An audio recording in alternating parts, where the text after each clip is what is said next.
Hi, I'm Jelena. Hi, I'm David. And this is Mr. Kani. Today, Connie is going to do the work of demonstration. We're doing actually a Vinyasa today, Eka Pada Sirsasana Vinyasa, which also has a pose in it too, called Chakorasana from third series.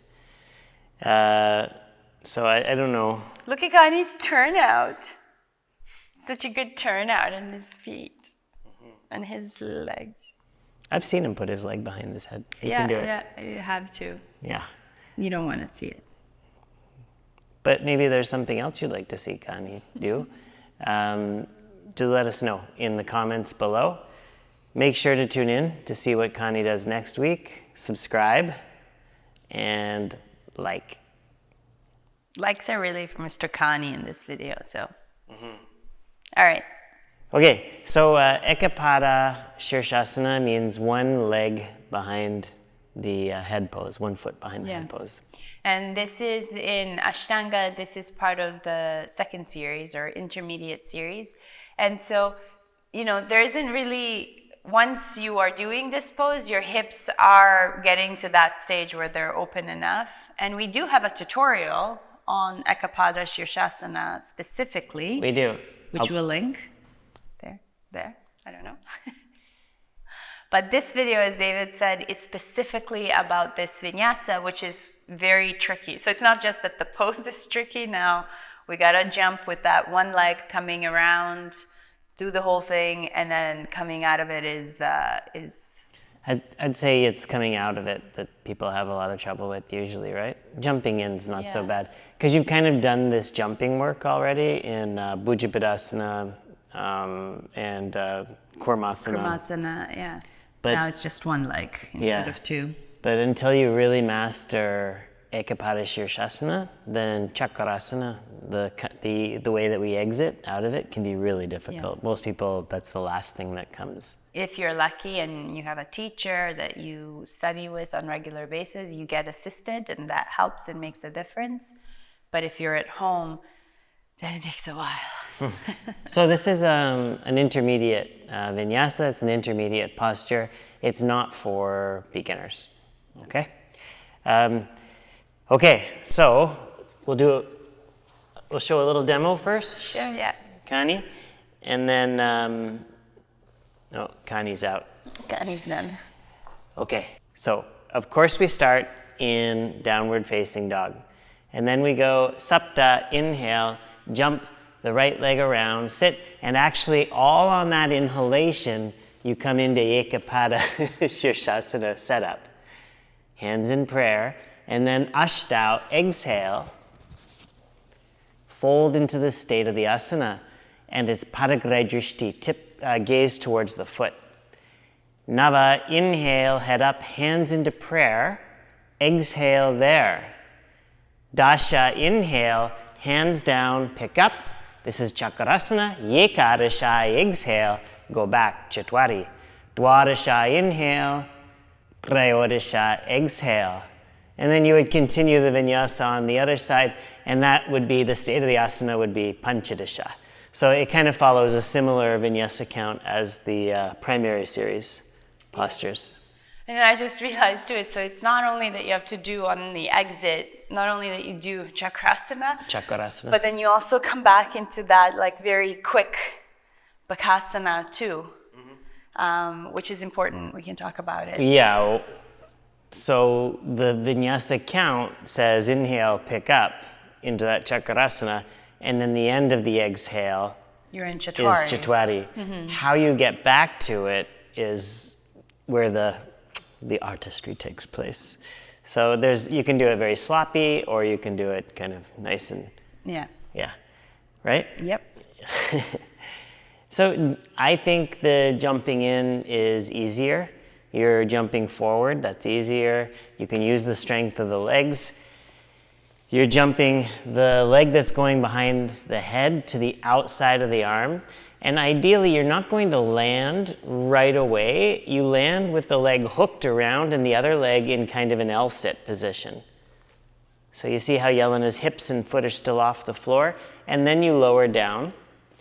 And then usually we would do lots of like stalling actions here where we warm the hip up and, in our self-practice. But I think we mentioned it in our other video, but this is a great way to kind of introduce or add a little stretch without making it seem like a whole kind of, it's on the way to get the leg behind the head, but you've just paused here intentionally and you can really feel it in the hips. So that's a little cheat we do sometimes.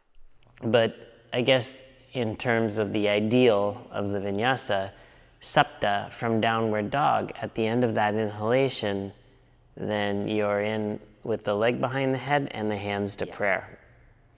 So you're working towards that. You can use the leg that hooks around the arm to keep the other leg off the floor. If you're this far in your practice, you've probably figured that out already. But it's the tension of that top leg on the bent arm that is going to help you keep the hips lifted. So it's not just arm strength, it's the connection in your body. So watch Jelena's leg come over. And then see the resistance down with the right shin, the foot, around the arm. And then the curl of the spine holds the hips off the floor. Okay? This is the same principle that you're going to use in Chakorasana. But it's harder because the foot is behind your head, right? And so if the foot is behind your head and you're having troubles with it, keeping it there, getting it deep enough, far enough down, same issue usually, then it's driving your shoulders and head forward and down. So it's hard to access the strength of the leg without collapsing the head down towards the floor. So what we want to be able to do is eventually have the leg far enough back here that we can flex the knee and pull down on the shin against our back. And our back is really supported by the arms beside us, and that gives us sort of the lift and the ability to curl the spine to bring the hips forward. Can you see how far Jelena's hips come forward to bring the extended leg up? That's the trick to it. Okay, I wasn't sure if you're going to jump back there. I already got kicked in the face once today. He did. There's a mark on his nose. That's me kicking him. Good job. Yeah, thanks. At least it's like very centered. Yeah? Yeah. Maybe I'll get a tattoo. Yeah. So having the leg behind the head and deep enough makes Chakorasana much more available, I would say. Yeah, that and it's that cue of bending the knee, and so that you feel this part of your leg really pushing down is what helps with keeping you nice and tight and contained, and then will help with the momentum of swinging too. Yeah, you get that posterior tuck with the hips, the bringing the tailbone and the sits bone forward and up. And then I guess too, the extended leg is already engaged. So I would say having that leg engaged and having good placement with your hands. So don't start with your hands too far back, because you're not going to have anything to kind of lift into. So see where Jelena's hands are placed? They're in front of the hips to start. That's not where they'll end up though. Yeah, and this elbow too, it really makes a big difference. Make sure that it's not popping out like that, because that's a collapse in the shoulder and you're going to hurt your shoulder. But also, if you bring the arm back, like you're squeezing your elbow against your leg, which squeezes your leg against the body, it helps with that whole thing of keeping you nice and tight.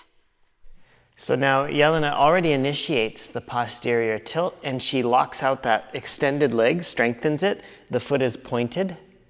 And then she's going to actually pull from the hips and the arms to lift up.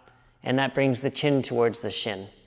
And then on the exhale, here, she's going to start pushing this right leg back down into the arm to help lift the back high enough to get the legs back. And I don't know if you could see it there, but she brought her feet together. And this is what we were talking about on the way back. She brought the feet together before she went back to Chitwari. It's not necessarily called out in the tradition, but what you'll see, if people don't do that, they end up bringing the extended leg back first, and then bringing the other leg around. And I find that creates a real uneven force around the sacrum. Yeah, it's weird there, but it's also weird on the shoulders because you kind of like are jerking and collapsing a little bit. I can try and demonstrate it. I'll just demonstrate it with the other leg so it's not all one-sided here. But you probably should move unless you want another safety first marking.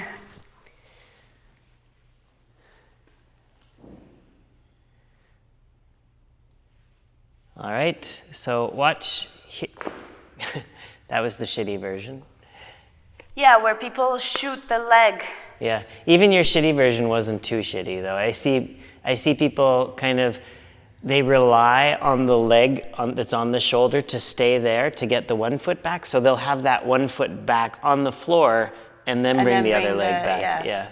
And so they're really split, you know, and they're giving up on the core support, on the sort of the stability, because the foot's on the floor. So they'll drop into that a little bit and they end up in an extended spine position as they're bringing the other leg back. Let's see if I can do it. Are you doing the shitty version or a good version? Try one more time. So here. Yeah. So. That, this. Yeah, that. Yeah. And then drag the other.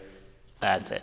See, you've lost kind of the integrity and the support of it. Once that foot is down, Jelena's not really working to hold everything stable around the hips anymore.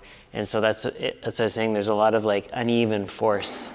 Yeah. Oh, that's our dog. That was our dog. Having a fight with one of our people that's helping us in the video.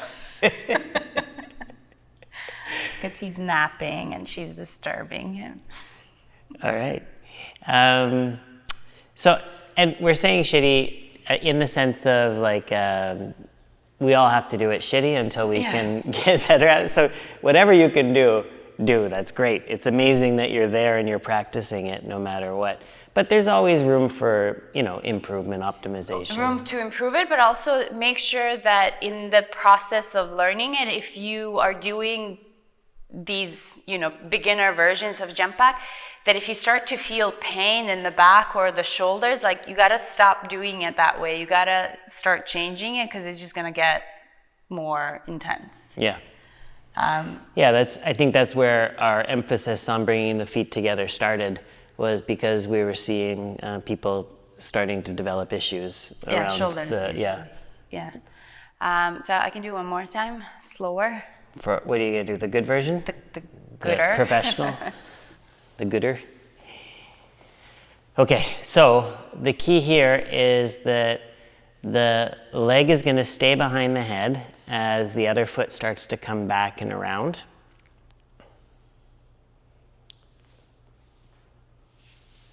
Oh, sorry, so see, this knee is going to come onto the arm. Do you do that? Do you put it on the arm or do you just, no, okay. Sometimes they'll cheat like that. You can go into like a full-fledged Bakasana position with both knees on the arm, or if you're strong enough, like Jelena, then you can just bring the foot back to touch. Yeah, I really use the momentum of having that leg nice and straight that's now reached up, and then that momentum of swinging back and going fast, and thinking just about bringing my feet together as soon as possible. Speed is definitely part of it, because it all should be from Chakorasana back to Chitwari, one exhalation. Yeah. Last one? Sure. But I'm doing it full speed.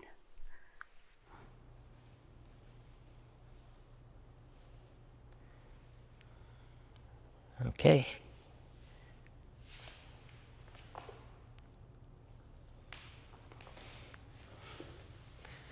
Ta-da! It took a while. For you to get? Yeah. Wasn't... for me, like the leg behind head stuff wasn't always... Like, it's not as a struggle as back bends or twists, but it's still... Because this part of bringing the feet together and then shooting back, that's not just flexibility, that's strength. So that's kind of that connection.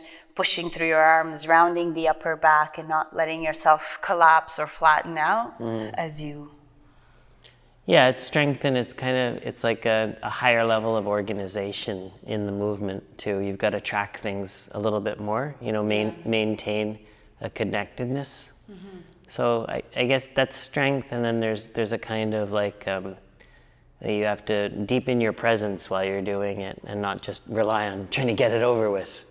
Yeah, yeah. So that's when I say you move fast and speed is your friend, and kind of using the momentum. It still entails a lot of like very precise movement along the way, but slowing it down, you can slow it down and then kind of wiggle halfway and bring the feet together. But eventually, for your feet not to touch the floor, I think you move a little bit faster. Okay. All right. Well, good luck. It's hard. Yes. How did you find this? Let us know. And if there's something else you want to see, please let us know. We're taking our cues from you. Subscribe, like, and we'll see you again. Bye.